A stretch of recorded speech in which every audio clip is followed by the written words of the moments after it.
15 জুলাই 2024 সন্ধ্যা এবং 16 জুলাই ঢাকা বিশ্ববিদ্যালয়ের শহীদুল্লাহ হল থেকে কিন্তু ছাত্রলীগকে প্রতিরোধ শুরু হয়েছিল সন্ত্রাসী সংগঠনকে, যার ফলশ্রুতিতে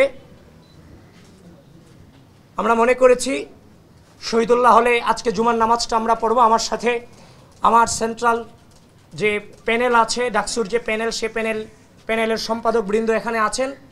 শহীদুল্লাহ হলের ভিপি, জিএস, এজিএস সহ সম্পাদক মণ্ডলী যারা আছেন তারাও এখানে উপস্থিত আছেন। শহীদুল্লাহ হলের প্রতি একটু আলাদাও না, একটু শ্রদ্ধা আছে, এটা স্বাভাবিক ব্যাপার। কারণ তারা 15-16 তারিখ যেভাবে প্রতিরোধ করেছে, যেটা অন্যান্য হলগুলোতে সাহসে রূপান্তরিত হয়েছিল নিঃসন্দেহে। প্রিয় বন্ধুগণ, আপনাদেরকে এই শিডিউলটা জানানোর পেছনে আরও একটা কারণ হচ্ছে, গতকালকে আমি আপনাদের সামনেই মধুর ক্যান্টিনের সামনে আমি বক্তৃতায় বলেছিলাম জাতীয়তাবাদী ছাত্র দলের যে প্যানেল, সেই প্যানেলটা অন্যান্য সকল সংগঠনের প্যানেল থেকে সম্পূর্ণ আলাদা। কিভাবে? কারণ আমরা দলের অভ্যন্তরীণ সেন্ট্রাল এবং বিশ্ববিদ্যালয়ের নেতৃবৃন্দের ভোটাভুটির মধ্য দিয়ে আমরা সংগঠনে নির্বাচিত হয়ে তারপর এখানে নির্বাচন করতে এসেছি, ডাকসুতে নির্বাচন করতে এসেছি। অন্যান্য সংগঠনের প্রেসিডেন্ট সেক্রেটারি প্রার্থী হয়েছেন, আমার সংগঠনের প্রেসিডেন্ট সেক্রেটারি বৃন্দ ইচ্ছা করলে কিন্তু প্রার্থী হতে পারতেন, কারণ আমাদের সংগঠনের প্রেসিডেন্ট সেক্রেটারি সকলে বিশ্ববিদ্যালয়ের রানিং স্টুডেন্ট।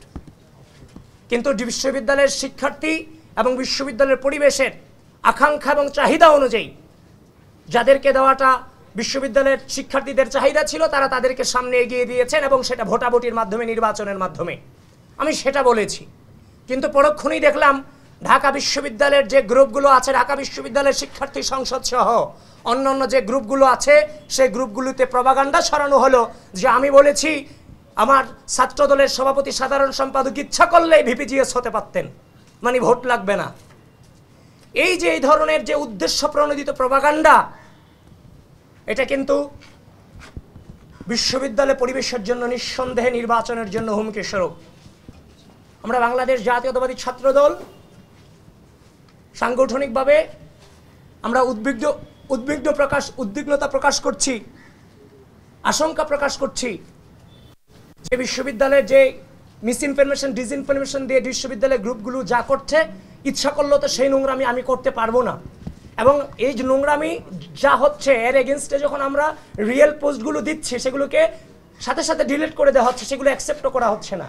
সুতরাং বিশ্ববিদ্যালয় প্রশাসনকে অত্যন্ত কট্টরভাবে এই ব্যাপারে সিদ্ধান্ত অতি দ্রুত জানাতে হবে।